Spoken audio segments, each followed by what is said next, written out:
Pessoal, como vocês puderam ouvir aí no vídeo, esse aqui é um motor de Opala, ele está produzindo um barulho na partida.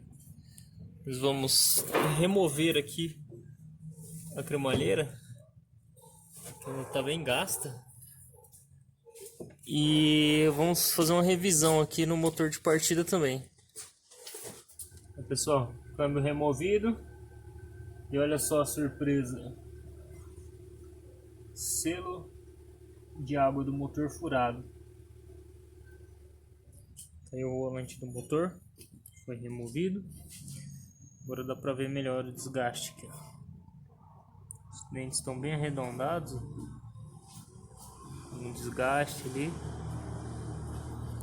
Aqui o motor de partida que a gente removeu. Achamos mais um defeito aqui. Ele está com um mancal paralelo, tá? Que não dá um alinhamento muito legal. Ele afoga aqui na bucha. E aqui a gente tem um já revisado, pronto para montar. Bucha nova, tudo certinho. Aí galera, selo de água zerado, cremalheira nova, trocada. Aqui a cremalheira velha. Dá uma olhada aqui a diferença de altura dos dentes. Bem gasto, bem arredondado. Vou montar no carro agora.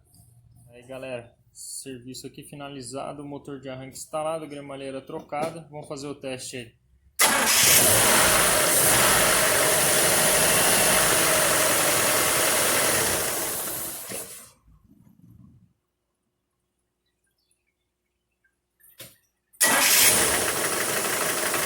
Beleza, concluído.